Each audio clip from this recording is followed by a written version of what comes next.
Hi, I'm Mia Friedman, and this is a very special episode of No Filter.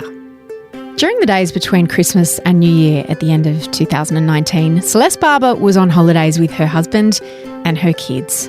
And like so many of us, she was horrified by what she was seeing in the media, images of Australia burning. And for Celeste, it was particularly distressing because somewhere in one of those burning South Coast towns, Eden in New South Wales, was Celeste's mother-in-law. Desperate to help, she quickly made an Instagram plea and set up a Facebook fundraising page. And she made a stated goal that she wanted to raise $20,000 to help bushfire victims. An hour after posting the video, Celeste went to bed. She confirmed that her mother-in-law was in fact safe. And when she woke up in the morning, she'd accidentally raised $1 million. At the time of recording, the amount raised by Celeste Barber is more than $51 million for bushfire relief. And it's still going up. So who is the woman who mobilised her 6.5 million followers from around the world to raise tens of millions of dollars and in the process become the unofficial face of this terrible bushfire crisis, as well as kind of a symbol of, I don't know, what a bit of Aussie mateship can do. That sounds so jingoistic, but there's something just so Australian about Celeste Barber accidentally raising $51 million, and it's been so delightful to watch her be as shocked as anyone else. And she's been saying on her Instagram stories about how she's just so overcome by the messages that she's getting of thanks from firefighters and all kinds of people. And she's not letting it go to her head. She's being really careful about how the money is spent, where it all goes, and how she handles herself. She even said she's so sick of herself that she doesn't want to be on social media at the moment much at all. But we're not sick of her. We think she's a bloody legend. And it made me want to revisit the interview that I did with Celeste a few months ago. So I thought that if you're curious about the woman behind this incredible fundraising act, take a listen to this interview with Celeste Barber.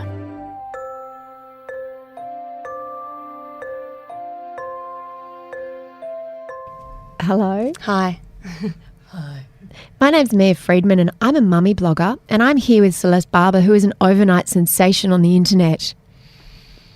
Overnight sensation? Well, mummy blogger, that's what I'm saying. So yeah, when people want to dismiss me, they call me a mummy blogger. Yeah, I was going to say, wow, that's why I would never.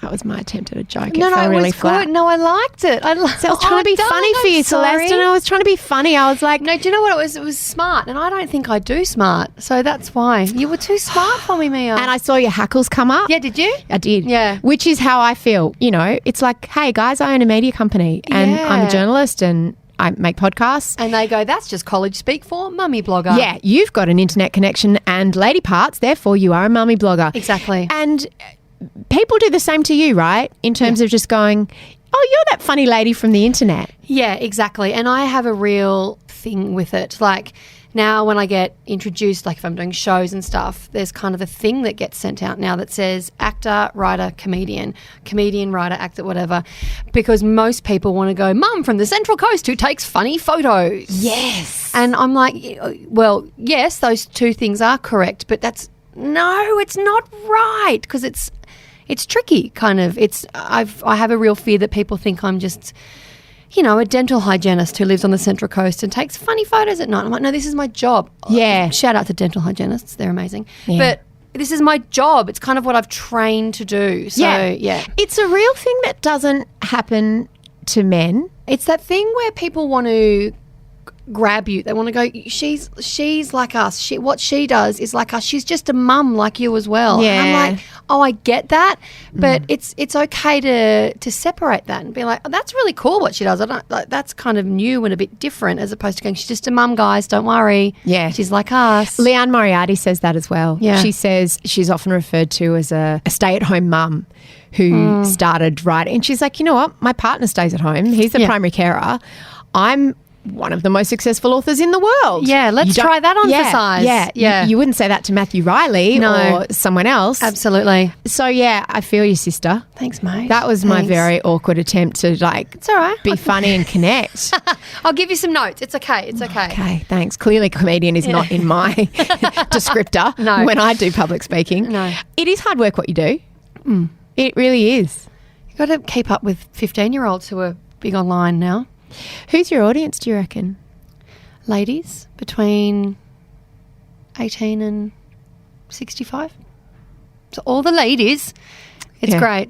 I have a real vast group of people and it's great. You started your life before there was an internet. Because you're 35, right? I am 35. I always love talking to the ladies over 30 because you can say back in the olden days before the internet. When it was dial-up. Yeah, exactly. Or before it was anything. When it was a bookstore if you wanted to get information or a magazine. Or a crossword. So did you know what you wanted to be when you grew up? Yeah, funny. I liked being funny and I'm actually writing about that right now in my book. And I sat really well in that world, but then kind of I realised that maybe girls weren't kind of funny. You know, that's when Friends and everything was on and I was like, oh yeah, look at those three funny ladies. But then I kind of remember going, but I don't look like any of them. Oh, okay, maybe I can't really do that. And then realising, though, that I can after drama school and going into All Saints and all that sort of stuff. How did you realise? Because, there's that expression, you can't be what you can't see. So what taught you that you could do that without looking like that? The people around me, because I just kept making people laugh. Yeah. People kept finding what I did really funny and I enjoyed it. And I sat really comfortably and it was easy for me. I never really found it a stretch. And then when I did acting classes, I'd always be given the comedy roles and loved it. So I kind of just went with it. And then I remember seeing Jim Carrey in Ace Ventura and him being really big and me thinking, that's me. I do big. That physical comedy. Yeah. I do big and it's totally working. And oh my God, maybe I can do this. When did you see a woman that you thought, I see her. That's me. I remember seeing Karen, Will and Grace, Megan Mullally, and going, what is that? That is brilliant. Yeah. It's a lot of the time like Bette Midler, the kind of musical theatre older actresses who I go, there's the drama, that's funny, that's slapstick old school. There's a Lucille Ball, but I wasn't.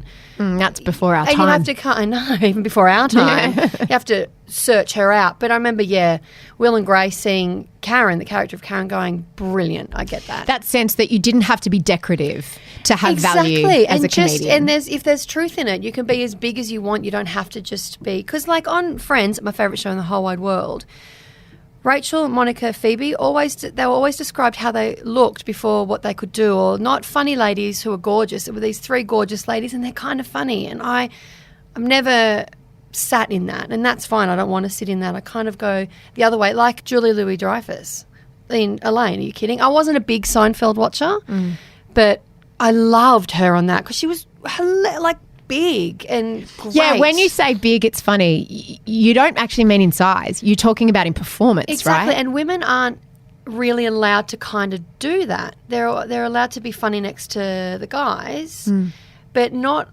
really kind of huge character choices. And so when I saw those go, even Grace on Will and Grace, she was good, but Karen was better for me. I was like, big character choices and big voices and absurd stuff is so great, and they have given it away, paved a way for people like me, being big. Why is Friends your favourite TV show of all time? It was on 7:30 on a Monday night. I used to watch it, record it.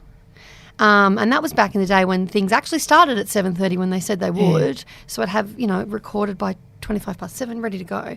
I could just always recite word for word what they were saying. I think it was the banter that I loved. So I'd watch it Tuesday morning before I went to school and then go to school and just recite it to everyone. I think this, because the scripting was so easy and so funny and light, I found it really easy to kind of perform. So I think that's probably why I loved it so much. I was obsessed with it. So you studied it from a performance point of view and I'd never realised that you trained as an actor. Of course, it makes perfect sense now that I think about it. And then you got a gig on All Saints. Yeah. So I trained at Theatre Nepean, which is no longer because government funding is non-existent in the arts. And then I was out for a bit, just kind of doing shows here, random shows here and there. And then I got cast on All Saints, but I only got cast as a guest role as an ambulance officer, and then managed to stay on for 5 years. How did you do that? I'm a hustler from way back. I know how to How do you turn a guest role into a ongoing part? Well, it was a guest role for an ambulance officer, so it's not as though I, came in for 1 week as a patient and died. I think that would be hard to linger. I mean, for 5 years after that. I could try. I could have a go.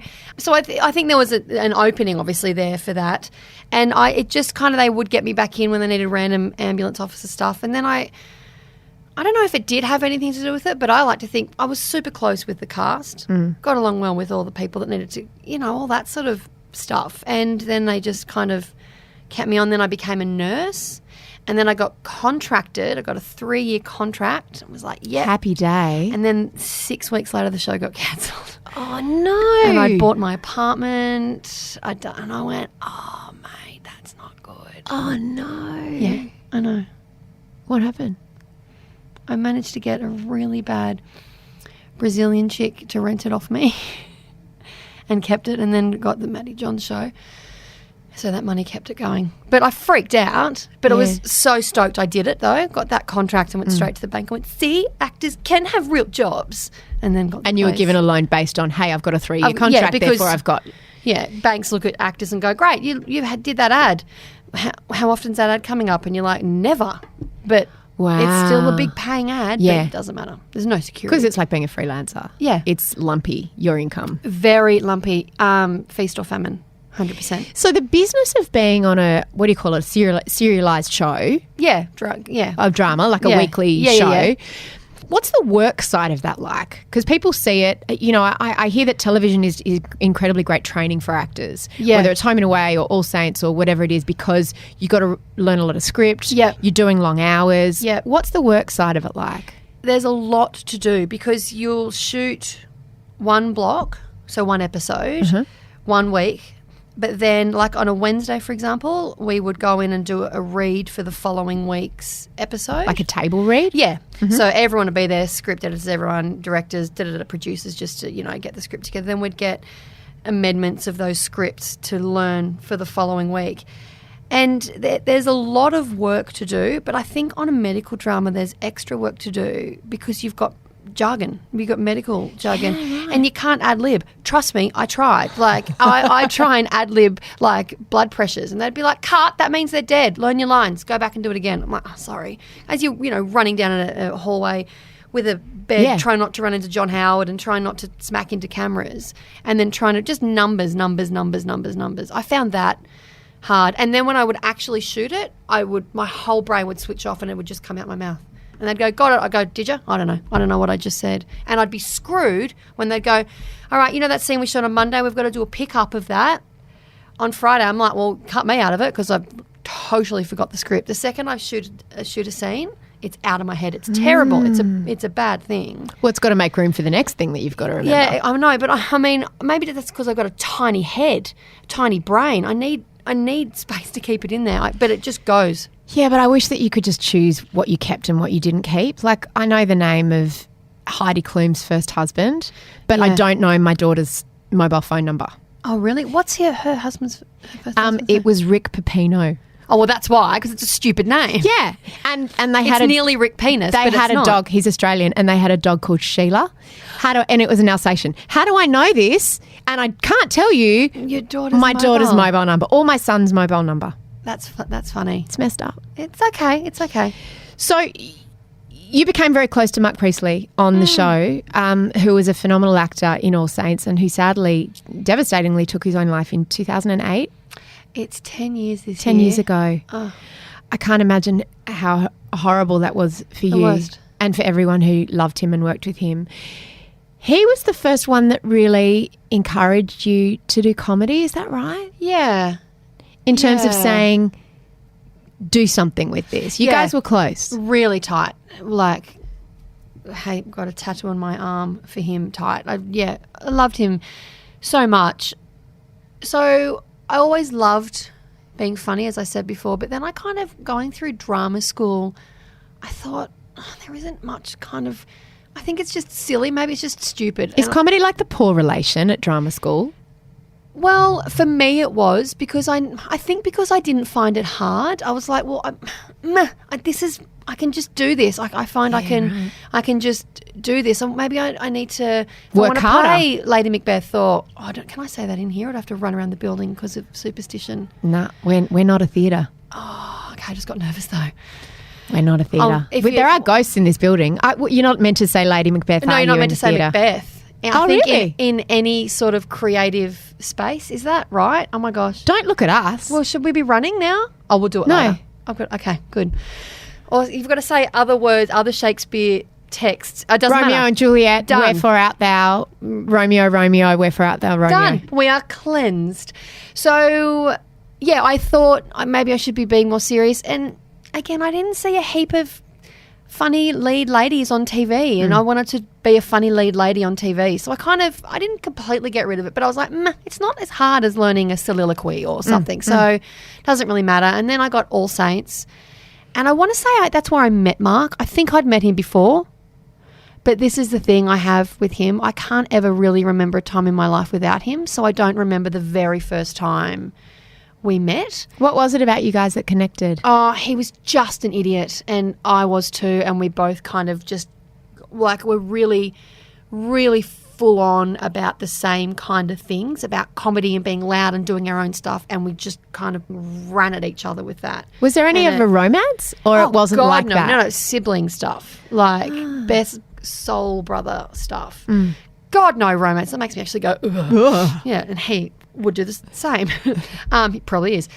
But yeah, we would just kind of click, and he used to always give me shit on set because he knew it would rile me up. He'd go, well, at the end of the day, women aren't funny. And he knew that, and I'd be like, what? And when you'd take the bait every time. Just run around set like screaming at each other. And he never cared if he got in trouble, and I always cared if I got in trouble. So he'd always try and get me in trouble. Just that really immature shit that I think as adults we all crave. Yeah. And then he wasn't well, but he used to come around to my place in Balmain a lot, and we'd just write scripts and film them.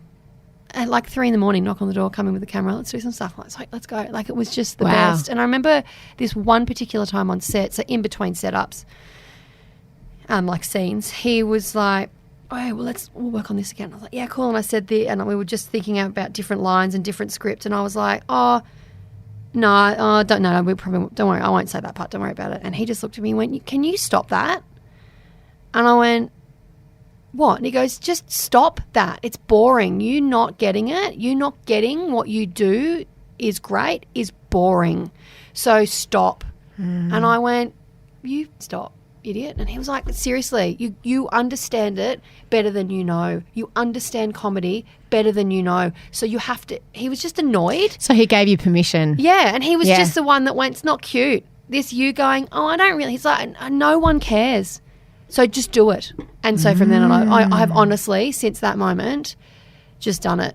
Owned it. Yeah, and really loved it. And I talked to Kate Mulvaney a lot, who they were His together, forever. And she's like, Mark would be proud. And she just like, I'm writing a chapter about him in my book, and I messaged her and I was like, I'm writing about Mark. It's yay and boo and shit and great. And she just sent me a heap of inappropriate photos of him, which was just such a massive help. But that was such a massive moment for me to go, yeah, it's boring. It's boring to ask people to validate if I'm funny or if what I'm doing is okay. He's like, you know it is, so don't worry about anyone else. Keep going. Go. And now I do, and it's in the time where I then discovered Tina Fey and Amy Poehler, and they're exactly that, doing exactly that. And I'm like, there's my crew. You're like, there's my crew. Yeah, and it was nice. It's all thanks to stupid Mark. How do you recover from losing someone that you're that close to when you're a friend? Because you weren't, a lot is spoken about after suicide about romantic partners and parents. But he was your person. He was my person in that comedy world as well, and seeing him get sick and not being able to help. No, it was really hard. But he had to.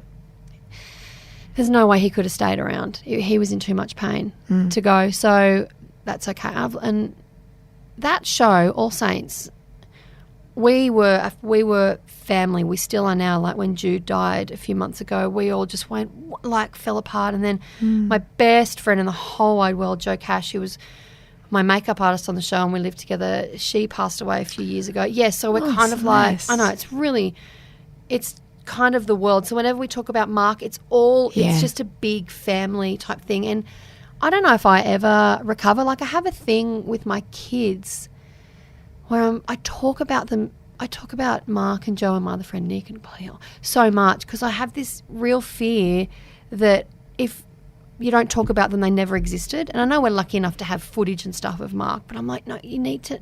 It's very important to me, and that might be selfish because there are people who go, we don't want to talk about it, and that's fine. But I'm not one of those people. So Mulvaney and I will get together and just have Mark-offs. We'll just talk about him because we don't want him to. It's 10 years. Yeah. My kids never met him. My stepdaughters, I don't think, ever met him, and that I find that the hardest to deal with because I'm like, he was everything, and he can't not have ever been here. It freaks me out, that and idea. it also must freak you out to have people that you're so close to who didn't know him. That's why you've got to try to make that bridge between your two worlds. Exactly, and especially with Jo, who died. She was my bridesmaid. She died 3 years ago, and I'm like, what the fuck? I can't, like, people I'm meeting now, and even this world I'm in, I find it really frustrating that she's not there and I can't tell her because I'm like, you would be so into this. Yeah, like, look at me, look what I've become. I'm like, I've got so much to tell you, and it's very annoying that you're not here. How did you meet your husband? At a pub in Balmain. Were you sober? Yeah, I was working. Oh, you were working in the pub? He was not. He was at the end of a bender. He would like to say, oh, we just had a big night out. That's bullshit. He was at the end of like a 4-day bender with his mates and his cousin. And did things get intense quickly, or it was a slow burn? No, I'm not. You've met me. I'm not a slow burn. Me neither. Boots and all, mate. It's all or nothing. No, he was living on the mid-north coast with his daughters, and so he would come down like week on, week off. How old were you at the time? 21. Oh my God, you were a baby. Baby, yeah. Wow. And I remember that was around the time that Halle Berry had that really short hair when she was doing the Bond film. And I was like, I can fully pull that off. Turns out I can't. I thought that too. And I did, and I shouldn't have. And do you know what he said? He was like, I saw you, and I thought he says very nice things, and he's like, and I thought if a girl, she can pull hair off like that, she must be confident. It's like, shut up, mate. Because he had a bob of dreads. It was straight and looked like an absolute dream.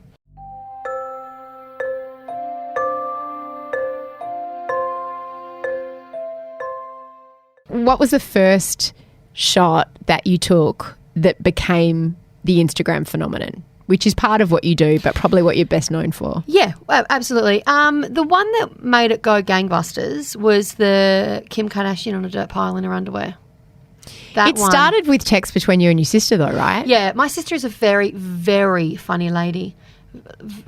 I can't stop laughing thinking about it. She's really funny, and she will just send random stuff to me going, you know, seeing someone do a crazy yoga pose, and she'll be like, off you go. And I'm like, all right, challenge accepted, just joking around. So it was a banter between the two of you? Always. And then I thought, actually, this is the thought of me doing something like this. Would imagine getting in your underwear, your flesh-coloured underwear, at the local bike track, lying on a dirt hill and getting your mate to take a photo of you. That's weird. And then I'm like, oh, I'll have a go at it. And it is. It's weird. It turns out that it's actually really weird. But you started just to make your sister laugh. I did it, and then I knew my mates would find it quite funny as well, and then it just kind of went from there. So you just started an Instagram account? Yeah, well, I did it on my old my normal Celeste Barber Instagram account, and then it started to take off. So ABC Online did a thing on it, and then, of course, Daily Mail. Of course. Yeah, go, oh, we thought of that too. And then from there it went crazy. And then I thought, because I got photos of my kids and stuff on there, I was like, what I'm going to do, I'm going to jump over and I'm going to start a channel accepted account or whatever. Went over, did it, but it was blocked. Someone reported it and had it shut down. So I've had reported it for what? Because I did a parody of a particular Australian fashionista, and she was not happy. And so she reports, blocks, took it down. So I can't access that account at all now. So that's why it stayed on the Celeste Barber account.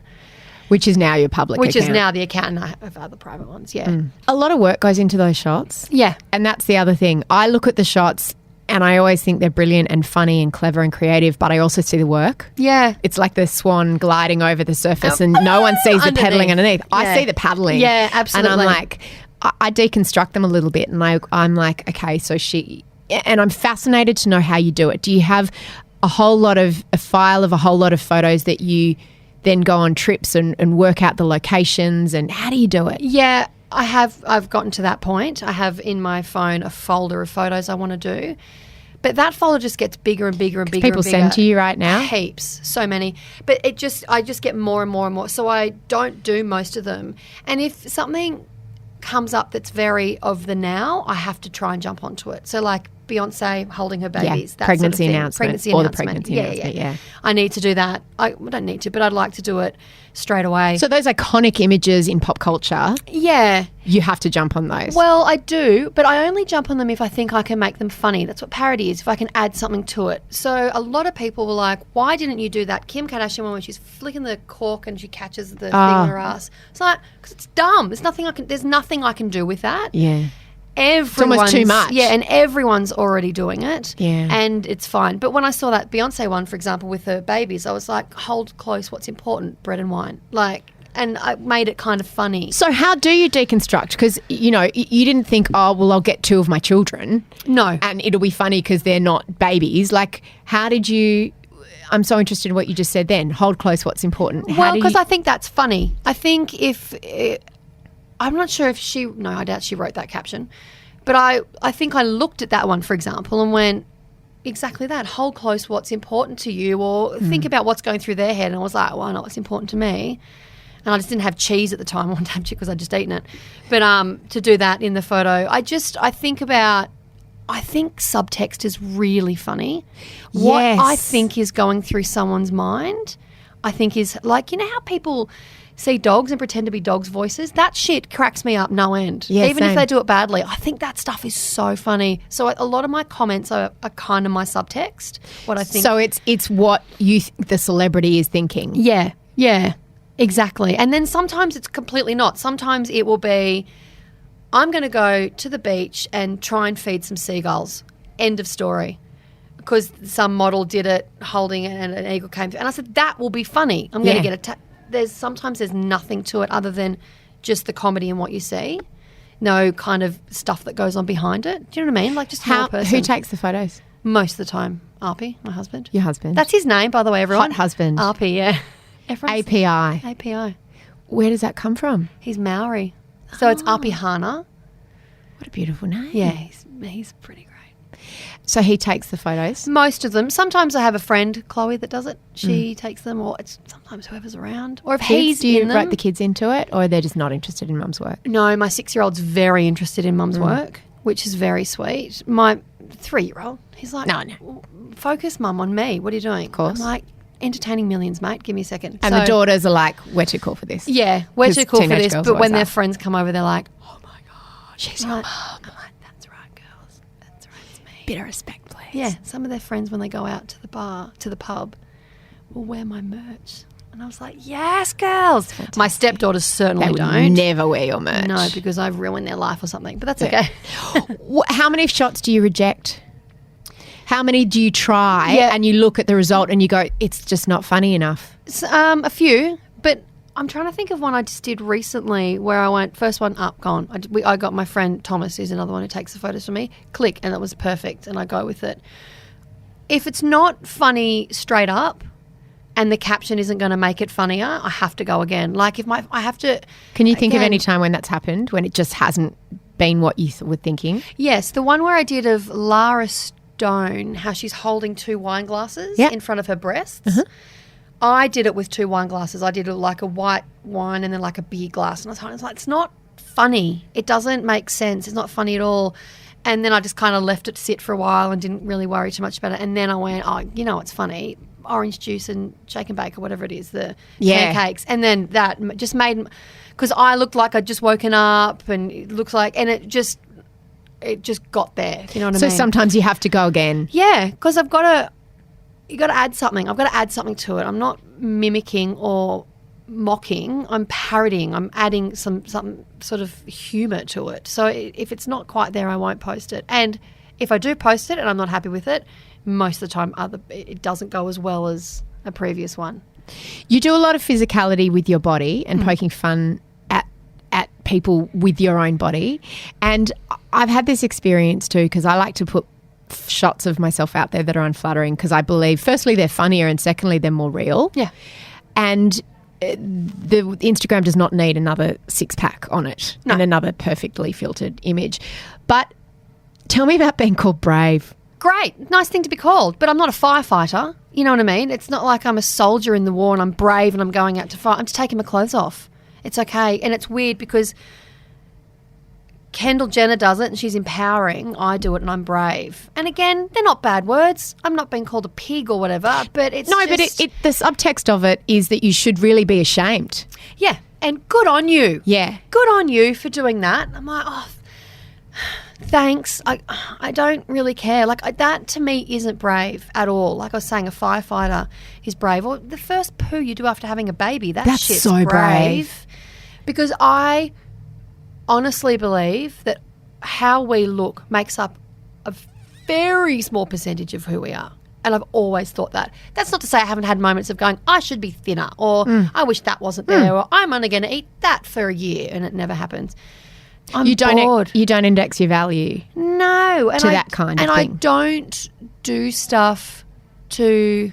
I mean, I've been caught up now in this body positive movement, and it's a bloody great movement to be a part of, and it's great, but I never started it to do that. And I never compared how I looked to them. I just kind of compared what I was doing to what they were doing. And I would hope that in like my Instagram stuff, people look at that and they instantly go, funny. And then they start to deconstruct and they go, well, she's fat and she's not, or what. But I'm hoping, and I think it's happening, that the first thing that people do is go and laugh. Yeah. And then maybe go, as opposed to going, oh, I don't look like that, or and look at that. They get the humour in it, and that's what I'm hoping people get from it. Because it can be a little bit of a prison, that idea that you are out there fighting for a realistic body image. Yeah. That's not your motivation. No. Your motivation is to make people laugh. Make people laugh. And I'm also, you know, it's not lost to me that I am in my underwear and I am a size 14 and I am standing next to someone who isn't, who has got a very, very lucrative career because they look like that. I understand. I'm not an idiot. I understand that there are those comparisons there. But I don't care. I must admit I don't care. And then there's the other side of the coin where people will come at me in my comments, you look much better than that skinny bitch, or screw, and I'm like, no, I don't want to get into that. But I don't. Because you're not fishing. No, I'm not entering that. I might have started the conversation, but I'm certainly not going to enter into it anymore or end it.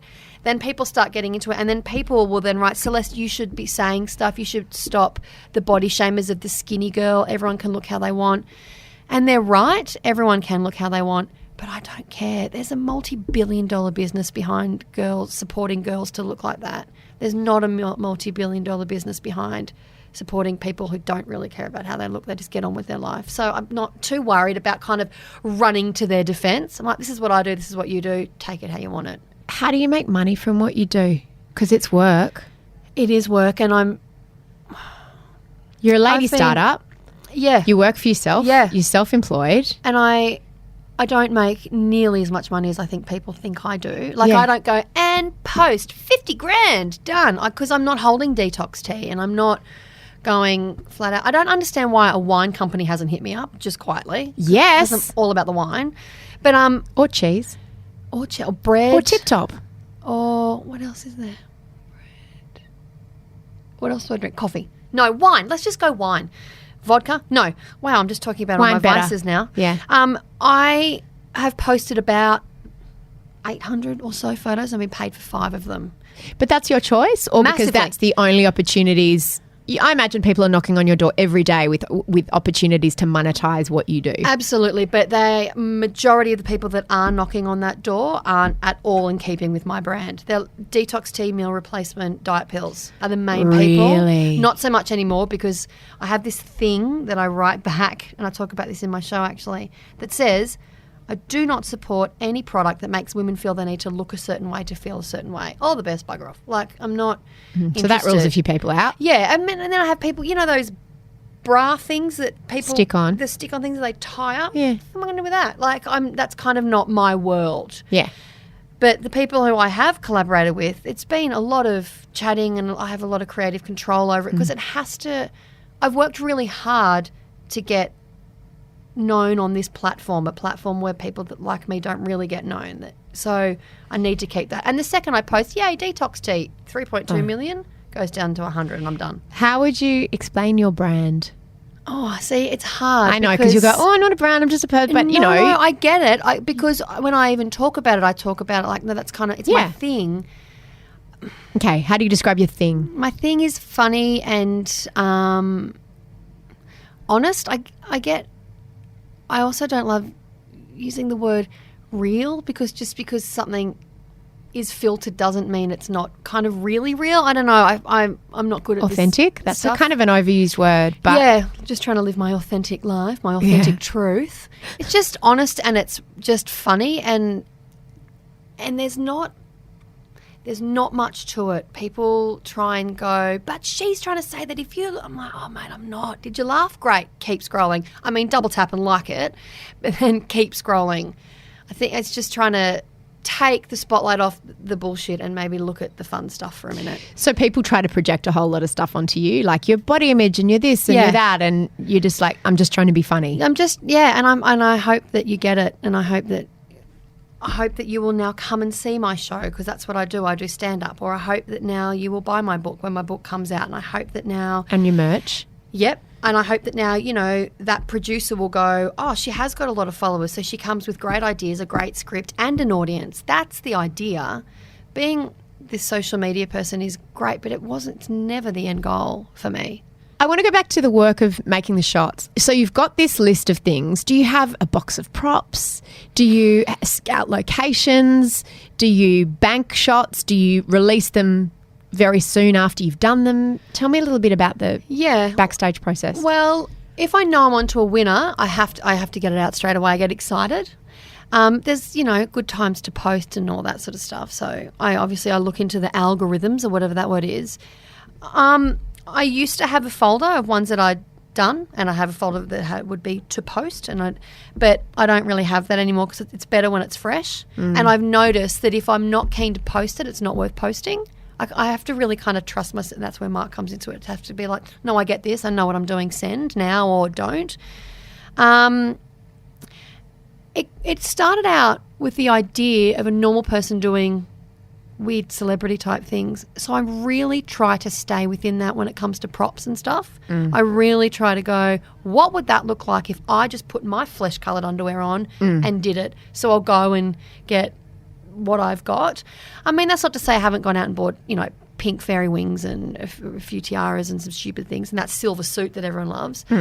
But I try to stick with what I've got. So not overly produce it. No, exactly. The backgrounds are bang on though. Like the one of you falling in the pool. Yeah. That looks like you were in Bali or something. Yeah, I know. That was at my mother-in-law's place. So are you always looking at locations and matching in your head? Well, if we're at the beach, for example, I'll say to Arpie, while we're here, let's just get some shots done.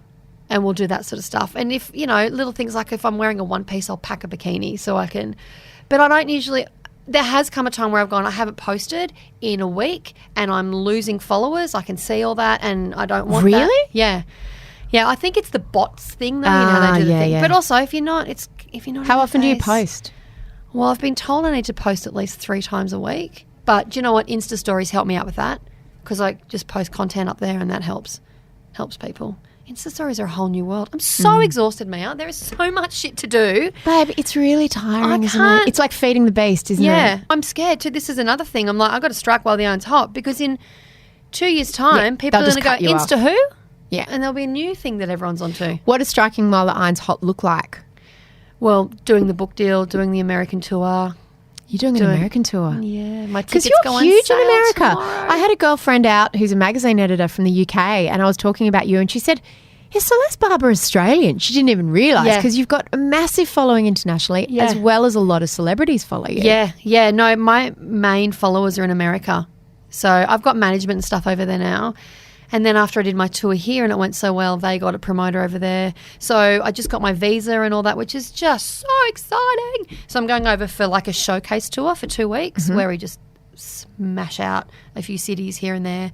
And then depending on how that goes will be if I book a massive tour at the end of the year, which is just so exciting. Are you still acting? I loved you in The Letdown, by the way. Well, that was the last acting gig. And You were so good in that. I loved it. Barb, best character ever. Stay-at-home mum. It's the ham. She's the best. She was fantastic. Is there going to be a second season? We think so. We just did a bit of a. I don't know Hope if I want to talk about this. Oh, bugger it. We just did a like a writer's workshop for it, and it's going to go Netflix in the States soon. It all depends on how well it goes. It actually will be on air in America when I'm on stage in America. Oh, it couldn't be better. So, mate, if I don't get a show out of this, I tell you what would a show look like? Well, it would be, I kind of want it in the broad city vibe. So it'd be narrative driven. I'm an actor and a comedian. That's the kind of world I want to do. I'd also like to do a bit of a Chelsea Handler show. But I'd love to be in my own narrative driven show. Like a dramedy. Yeah. That kind of genre. That's yeah, exactly. And I pitched 1 billion ideas, so we'll see if any of them land. We'll see. What about moving overseas with the fam? That scares me. That whole idea. I mean, it was always a dream in my 20s. I'm like, I'm out of here. Same. But now, you know what I want to do? I want to Hemsworth it. I want to live at Tweed, where I grew up. I want to move up there. And then I'm like, come on, everyone, we're going to America for like a minute and do amazing work and then come back. The Hemsworth is the dream. It's funny you say that. I was looking at Instagram today and his wife, Elsa Pataki, was posting. I just saw that with that starfish. Yeah. And it's just like because a lot of people say, I really want to live in Australia, but they never do. No. But they really do. Yeah. They fully live in Byron and they make all his family like, you want to see us? Yeah, come over here. I love it. I love it. No, that's the dream. To do that. In terms of the partnerships that you do have, we've done commercial stuff with you before that's been brilliant, and working with you was fantastic because it had to be like you bring a lot to the table. You're not just tell me what you want me to do, and you know it has to be true to your brand as well, which is great. And you're doing something with Bonds at the moment, the Bonds Baby Search, which would not seem to me a logical pairing with you, but you say it's all about the no filter aspect. Yeah, and that's why they called me, because that's what they're doing this year. They want to be all about what's real and what it's really like. Like I think even with they want people to send in photos of their kids but not being cute, just with food all over themselves. And so of course something unfiltered with the social media following, they called me. Keeping it real. What it's like. And when we did the shoot with my kids, oh my God, talk about shit fight. Like there was no putting it on. My kids were just like, no, I'm over it. And Lou ran off, he's 6, and Buddy was breaking things, and they just kept taking photos of us because that's what it's all about, just what's real. And I think people are sick of seeing things so staged. Because it's exhausting. It just makes everyone feel inadequate. Yeah. Do you have your kids in many of your shots? No. Not too many. Is that a conscious thing, or it's just like not everyone why would you bring your kids to work? Not everyone else does. Yeah, I mean, I must admit, if they are in photos, I'm aware of it. I'm very kind of aware of it. And even with friends, if I'm doing an Insta story or something and my friends, I'll be like, do you want me to tag you? And some of them will be like, no, because it's too much. It's too, and there are some crazy people following me. So like actually crazy or just like really into you? Just show me your feet again. I love it when I get to see your feet. Oh God. That crazy. And I'm like, oh damn, no. So you know what I mean? They're like, no, I got photos of my kids on my page, don't tag me. You know what I mean? So I am aware of it. Do you have trolls? I used to. I talk about this in my show. I'm sure I do. But I don't really know. I do flick through comments every now and then just to get a general vibe of how something flies. But if I do get someone saying you fat off, I don't really have to do much because my followers go rah, and it's on. I did have that guy a few weeks ago a guy from Europe, a photographer. I did one of his photos. He had a model and completely naked model with her leg up a door, and I was like, "Oh, let's find a door." I couldn't get there quick enough.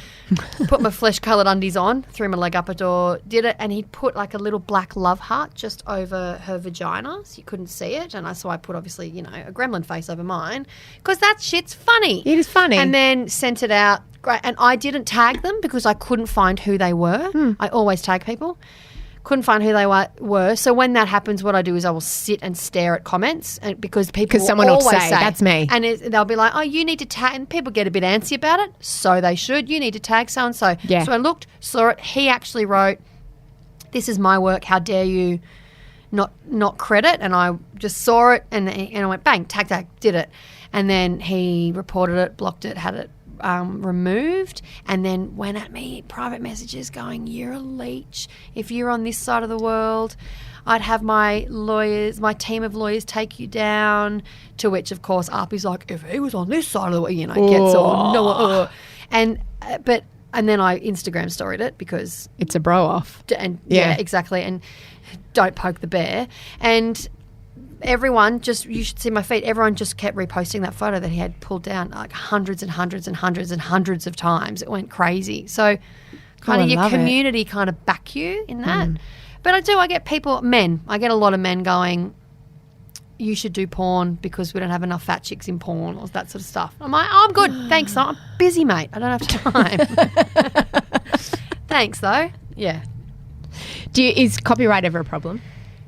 I'm nervous about the whole thing because, Kylie Jenner could shut the whole thing down in one fell swoop. I've spoken to lawyers and stuff about this though, because it's under the parody and satire law, I'm safe. You sure are. Yeah. So, and the celebrity photo doesn't make up.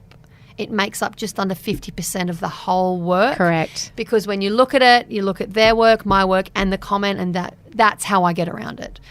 But they like it. The people I'm doing, like the celebrities, mates. You were saying that celebrities are trying to do photos hoping that that's what people speculate. I don't know if they are, but I reckon maybe. Have you become mates with some of them? Yeah, I had a 3-hour-long lunch with Rosie Huntington-Whiteley when I was over there. Did you? Yeah, she's excellent. And just when that photographer dude was gross, Busy Phillips was like, "What do you need?